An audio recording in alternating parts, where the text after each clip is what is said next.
This notice declares this structure unsafe and illegal. You have to leave. This barn has stood here for over 100 years. I'm not going anywhere. There are moments in life when you realize something is deeply wrong with the people who are supposed to manage a community. And this was one of those moments, and it all started with a barn. Not just any barn, but a structure that had stood for decades before the first shovel ever touched the ground of the so-called luxury gated community that now surrounded it. A barn that survived storms, time, ownership changes, and even zoning updates, but somehow became a problem only when a certain HOA president moved in. She was the type of person who believed rules didn't just exist, they obeyed her. And when she saw that barn for the first time from her perfectly manicured backyard, something inside her snapped. Because in her mind, it didn't belong. Not the history, not the land, not the truth. Only her version of perfection mattered. Within weeks, letters started arriving.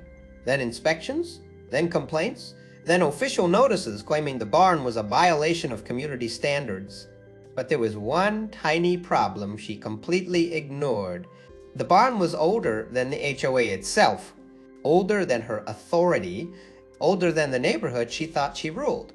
And when she tried to force its removal, she unknowingly triggered a legal and historical chain reaction that would turn her perfect suburban authority into a public embarrassment she could never recover from. What she didn't realize was simple, and this wasn't just a property dispute.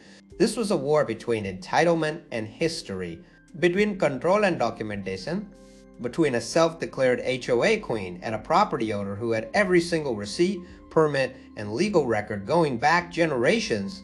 And when the truth finally came out, it didn't just protect the barn, it exposed everything she had been hiding behind that HOA badge.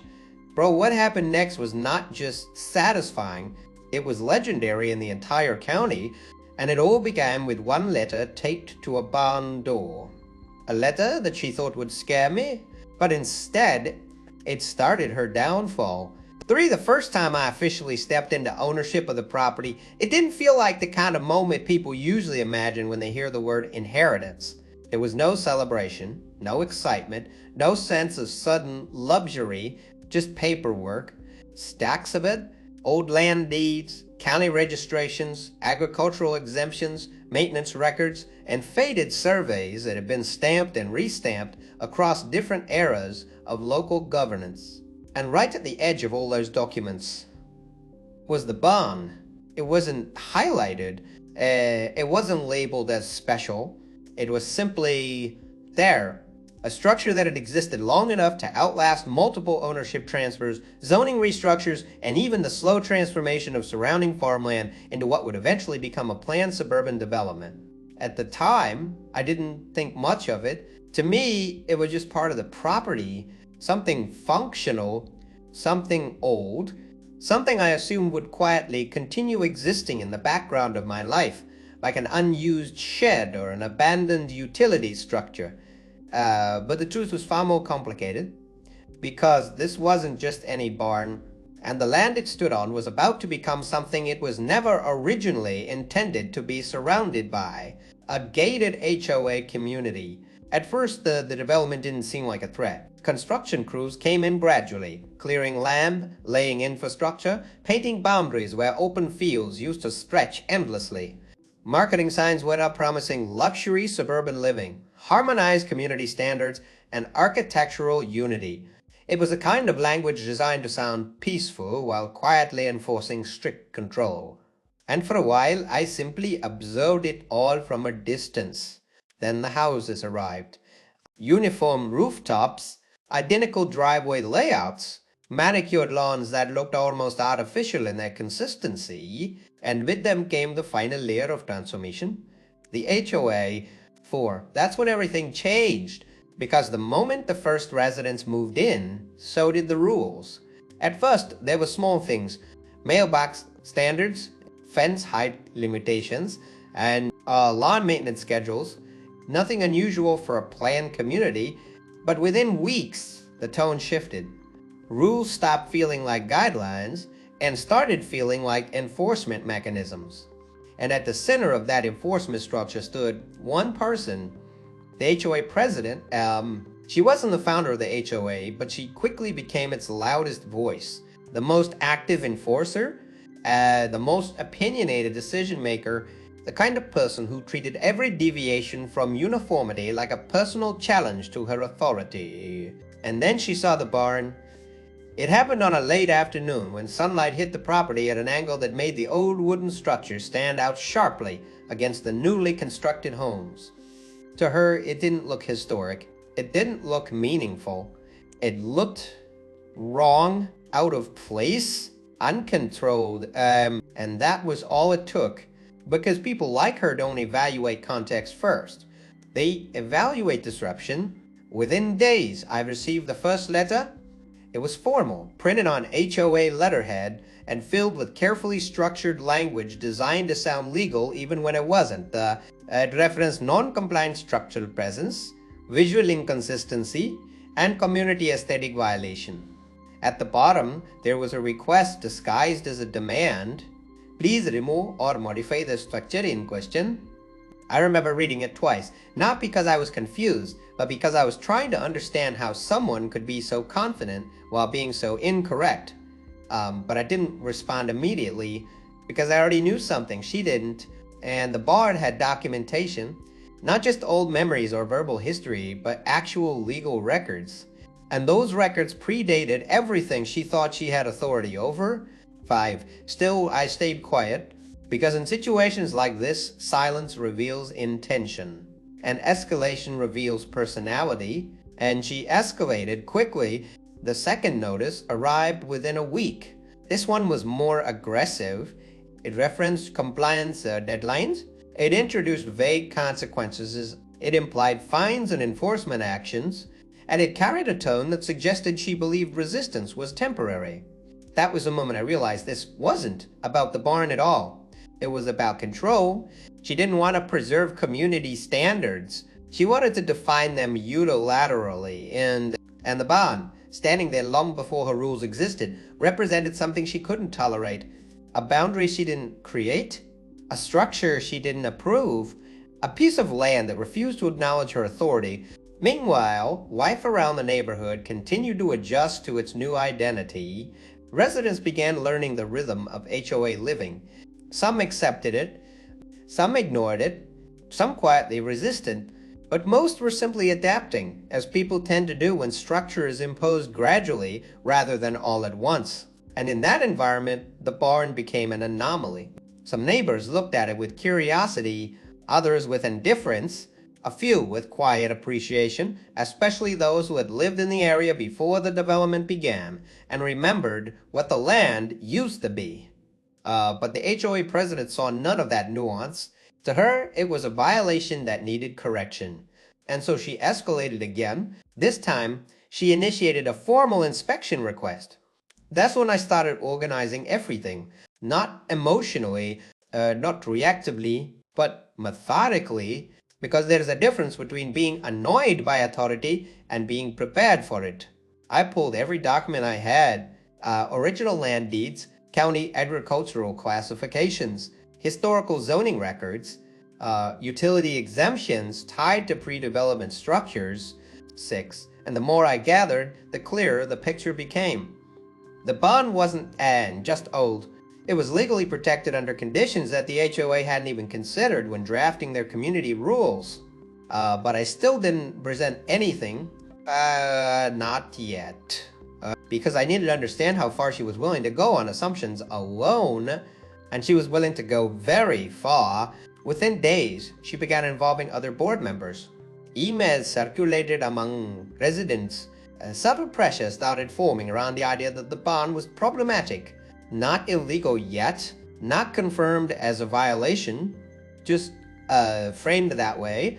And that framing matters more than facts in early conflicts like this, because perception spreads faster than documentation, and that's exactly what she was relying on in this. At one point, she even approached the boundary line of the property, standing there long enough to make her presence known without technically trespassing. She observed the bond like it was something temporary, something waiting for removal, something she believed time and authority would eventually erase. But what she didn't understand was that she wasn't dealing with something new. She was dealing with something older than her system of authority. And systems like that don't bend easily, especially when they're backed by records she hadn't bothered to check. And that's what I made my decision. Not to escalate, not to argue, not to react, but to verify everything officially through the county archives, because I already knew what the outcome would be. And once that confirmation arrived, her entire strategy would collapse under its own assumptions, and she thought she was dealing with a compliance issue, but what she was actually standing against was history that had legal weight, and history does not respond well to intimidation. It simply waits to be rediscovered, and that rediscovery was already in motion. 7. The first real shift in the situation didn't come from a dramatic confrontation. It came quietly, through paperwork. And that's how HOA conflicts always escalate. Slowly at first, almost boringly, until suddenly you realize you're no longer dealing with neighbors or community guidelines. You're dealing with enforcement systems that thrive on pressure, repetition, and exhaustion. The HOA president didn't waste time after her initial notice. Within days, the tone of communication changed from concerned community standards to something much sharper. Words like compliance, violation, and enforcement started appearing more frequently, like she was trying to legally anchor her opinion into reality through repetition alone. And the barn remained untouched. That alone seemed to irritate her more than anything else, because to her, every unanswered letter was not neutrality, it was defiance. So she escalated again. This time, she brought in the HOA board. What had once been a personal fixation slowly turned into a community issue, at least in the way she presented it. Emails began circulating among residents describing the barn as a non-conforming structure requiring review. Notices were placed in shared communication groups, framed in neutral language but clearly steering perception in one direction. And that's when tension started forming, not just between me and her, but between neighbors. Some residents began questioning whether the barn had always been there. Others assumed the HOA must have already verified the issue before escalating it this far. A few simply didn't care, but even indifference has weight in a community where perception drives policy. I noticed the change immediately. People who once passed by the property casually started slowing down when they walked or drove past. Some looked curious. Some looked uncertain.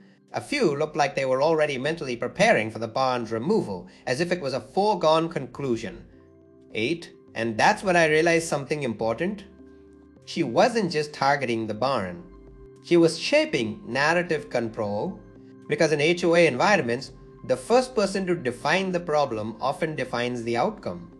Meanwhile, she pushed harder. A formal inspection request was submitted.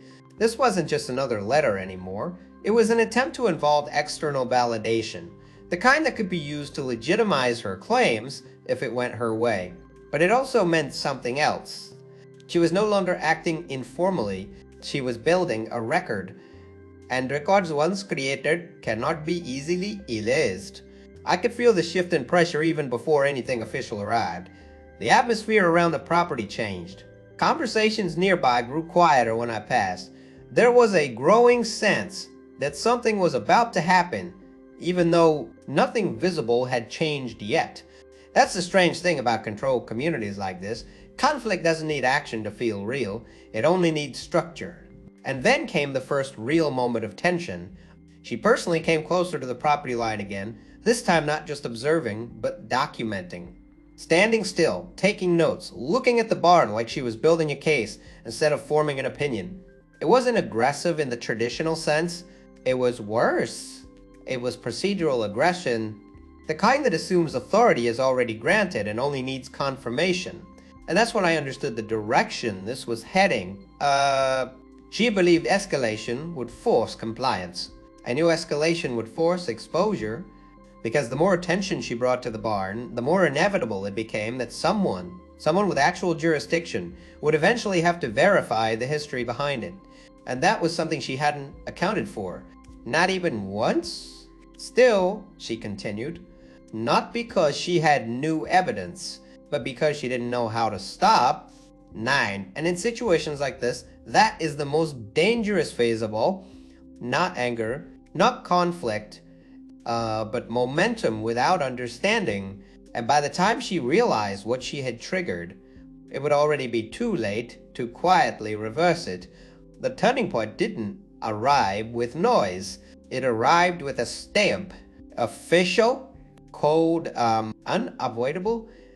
The county response came back after weeks of quiet processing, and the moment I saw the document, I already knew the entire dynamic of the situation had changed forever. Not because it was dramatic, but because it was final. The burn was not a violation.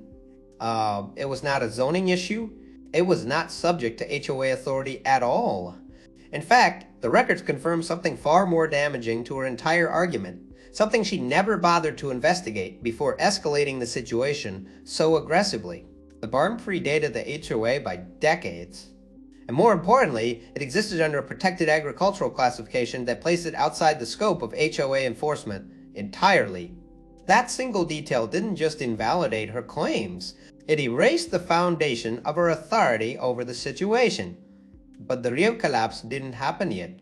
Because people like her don't accept correction easily, they resist it, even when the system itself tells them they're wrong. Within days, she pushed forward anyway. Another notice appeared. This one was more desperate in tone, though still wrapped in formal language. It referenced continued non-compliance and hinted at escalating enforcement measures as if the previous ruling had never existed. That was the moment I realized this wasn't about law anymore. It was about ego preservation.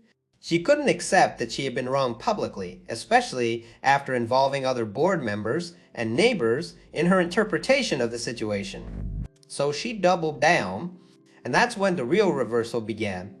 10. I submitted the county confirmation directly into HOA records request channels, ensuring it wasn't just seen privately, but officially logged.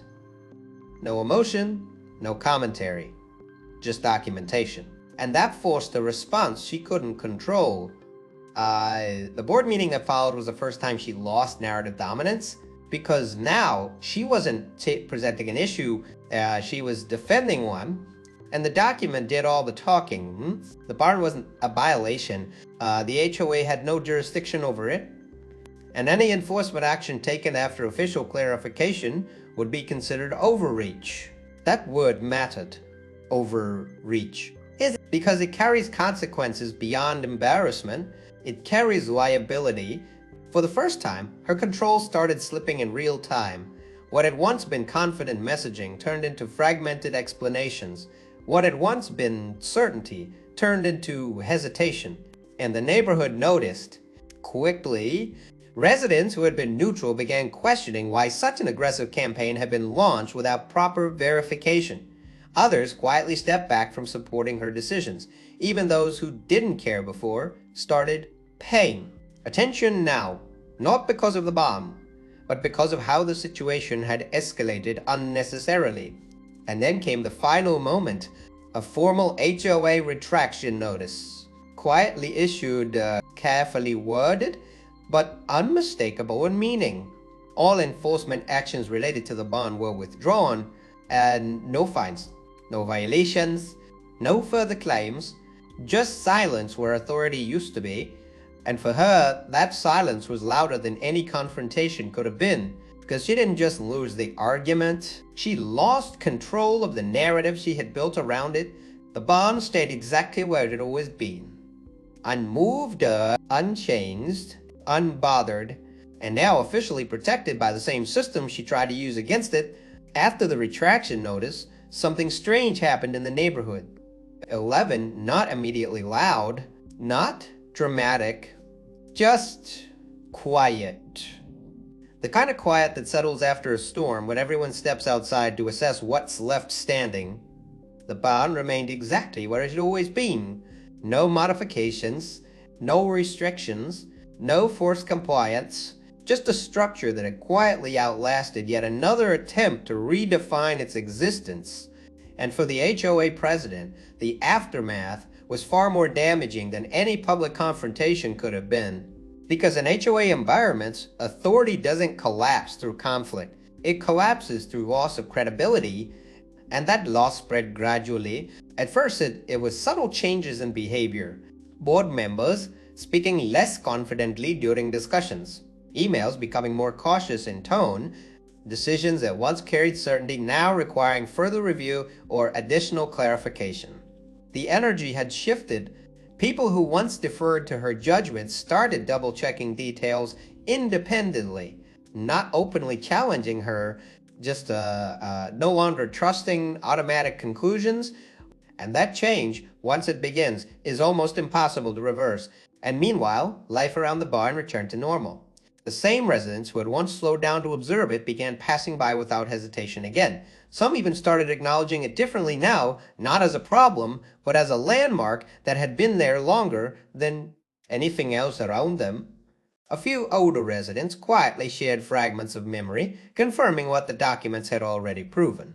The land had once been open fields. The barn had been part of a working property long before any development plans existed. It wasn't just legal protection anymore. It was a context, and context changes perception more than rules ever can. The HOA president, however, never issued a public acknowledgement of error. There was no apology, no statement, no attempt to reframe the situation. Instead, she withdrew into procedural silence. 12. Still present, still technically in position, but no longer the central authority she once projected herself to be, and that absence of influence was felt more strongly than any confrontation. Because power in communities like this doesn't disappear suddenly, it dissolves quietly through hesitation, through doubt, through the realization that enforcement without accuracy eventually stops being respected. As for me, nothing about the barn changed. It didn't need to. It had already survived longer than the system trying to challenge it, and now it stood in a neighborhood that had been forced, even briefly, to recognize that not everything old is obsolete, and not everything new has authority. The land had simply reminded everyone of its timeline, and the system adjusted accordingly, not because it wanted to, but because it had no other choice.